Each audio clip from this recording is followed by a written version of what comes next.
Projet Montreal had progressive roots. But since they took power in 2017, Montreal has seen the largest rent increase since 2003. Projet Montreal also oversaw the demolition of multiple tent cities, housing the homeless during the pandemic, and approved a historical increase of the police budget by $45 million in 2022. Montreal is seen as a progressive city, but does our municipal party represent the public's values? I'm your host, Savannah Craig, and this is Local 514. Last election, we saw the return of former Mayor Denis Coderre, causing Projet Montreal to once again campaign head-to-head against Coderre's party Ensemble Montréal. Ensemble campaigned on fear, citing that crime was on the rise, and Ensemble could be the party to reduce crime in the city. Coderre had a few occasions where he was loose with the truth, one stating that Montreal had experienced 400 shootouts when discussing gun violence. This is not true. If we include SPVM statistics from 2018, 2019, and 2020, there were a total of 236 incidents where a firearm was discharged. Until very recently, we didn't have any figures that showed any kind of increase at all.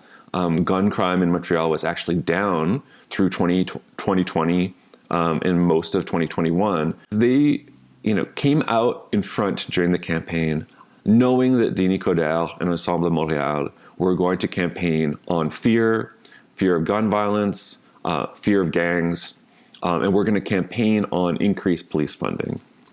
So Projet Montreal came out and announced their platform ahead of Denis Coderre and Ensemble Montréal, and they committed to what they called a balanced approach to public security. Homelessness doubled in Montreal during the pandemic, with other major Canadian cities reporting a similar uptick. 10 cities started popping up as many shelters experienced COVID-19 outbreaks. Projet Montréal took a harsh approach, having the police demolish multiple tent cities during their last term. Recently, the City of Montreal held a public consultation inviting different organizations that tackle homelessness and domestic violence to take part. Many of these organizations identified that the city focuses on emergency services, but that politicians need to start thinking of these services in the long term. At the start of winter, emergency services including warming tents, hotels, and trailers popped up as COVID-19 rates spiked. During the pandemic, shelters can only operate at half capacity, pushing more on the streets and into more precarity. At least 4 homeless people have died in the streets since the start of the pandemic.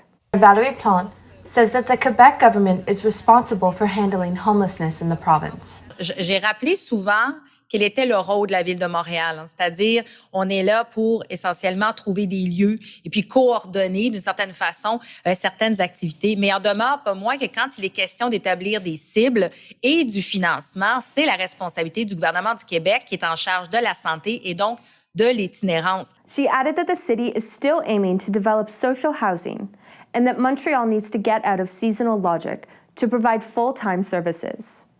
So has this move towards full-time services begun? Bordering downtown is Milton Park, a neighborhood with a large homeless population. As a result of both colonialism and displacement, many of them are Inuit. Pierre Perron is an intervention worker with the Indigenous Street Workers Program, an organization created 3 years ago to support Inuit experiencing homelessness. This year, with one other Inuit person dying, just like last year, it was all over the media, the City of Montreal gave us a heating tent. As of March 31st, we are back to just working on the streets. Most of our workers have been laid off. The funding for our program has been greatly reduced, sadly. An example is in the last 3, I think it's January, it started, or December, we got some funding to successfully put 12 hardcore street people, Inuit people, Native people into apartments. But March 31st, we don't have that contract anymore, so we don't have the housing project anymore as well. So there's maybe things where you might be able to latch on with other organizations and keep it on. If not, we're going to just spread these people to other organizations, that have funding. The program has been a success, with many of those receiving support now taking up support roles themselves. You know, now two of the people in apartments have been shadow workers for ISWP. This is the best thing here. They've been shadow workers for ISWP, meaning I'd go on the bricks, on the streets, and they'd follow me with a backpack full of supplies and all that. And they can get in there and speak the language and know the community and know their cousins and all that. So they've proven to be great assets. I've got 2 workers right now that have been working since last year. One of them just no longer a peer worker. She's now been hired as an intervention in training. We want to slowly prepare these people for the real world job market. While the police have an overall adversarial relationship with the homeless, organizations like ISWP have proven to be a beneficial resource. Public demand for defunding the police and reallocating resources into organizations like the ISWP has been increasing. In 2020, 73% of Montrealers were in support of reducing SPVM funding. Despite this, Projet Montreal has increased funding every year since, with the second highest increase towards the SPVM ever approved for the 2022 budget. They committed to a small increase in funding for community organizations that work to prevent violence, including gun violence. So they committed to doubling the budget from around $2.5 million to $5 million, which is nothing. It's not much, okay? But it's something. A lot of that $5 million that's supposed to go to community violence prevention isn't going to community violence prevention at all. It's going to a whole bunch of social programs that are really good, but that won't do anything to diminish violence. And then when it comes to this really promising program, EMIS, unarmed civilians responding to various kinds of situations, they didn't fund it. It's not the $3.75 million that they promised to devote to an expansion of this program was not in their 2022 budget, and now they're saying that they're going to ask the Quebec government for this money. So we're still in the situation where we have this tiny pilot project when we should be massively expanding that project and using police money to support it. Because really, and I'm taking a fairly liberal perspective here, you know, every call that EMIS responds to is one less call the police have to respond to. What other changes have we seen under Projet Montreal's leadership? Rent in Montreal increased by an average of 4.6% in 2020. This is the highest increase the city has experienced in 18 years. We see like rents in the thousands now. At first it was shocking, you know, to see like rent at 1,200 even, but now at this point, sometimes you're seeing like 2,000, can go even higher. A lot of these are advertised as like, you know, renovated and modern, but for the most part, it's just like a new slap of paint and some cheap tiles. During the 4 years that of their first term, we also saw a massive gentrification process take place in many Montreal neighborhoods, escalating rents, escalating property values, thousands of rent evictions, lots of people displaced. And Projet Montréal did nothing on those things. So what they did push through is the Règlement sur la métropole mixte, which requires developers of larger condo projects, and in fact, you know, to some extent, all condo projects now, to contribute to social housing and to contribute in some specific cases to affordable housing. There are some issues with it, but it's a good policy. Even if that policy works to its full capacity, the amount of new social and affordable housing built each year will always be less than the amount of affordable housing that's destroyed through rent evictions and through gentrification. Housing rights group Frappru says 37,000 Quebecers are in need of social housing. There hasn't been enough social housing also developed to answer the basic needs and to, you know, fight a bit against this phenomenon. So we have been, you know, continuing buildings, non-affordable apartments all over Montreal, and, you know, the developments that have been planned, that doesn't include enough social housing also to prevent these, you know, the gentrification of neighborhood. If I'm thinking about the Côte des Neiges and the Blue Bonnets project, that is also not containing enough social housing, or not at all.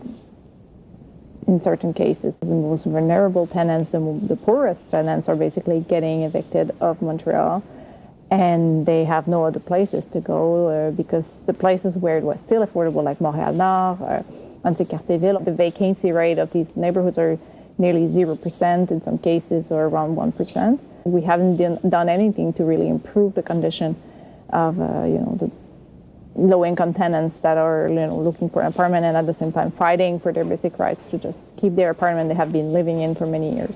The issue of social housing doesn't only weigh on the municipal government, but all levels of government.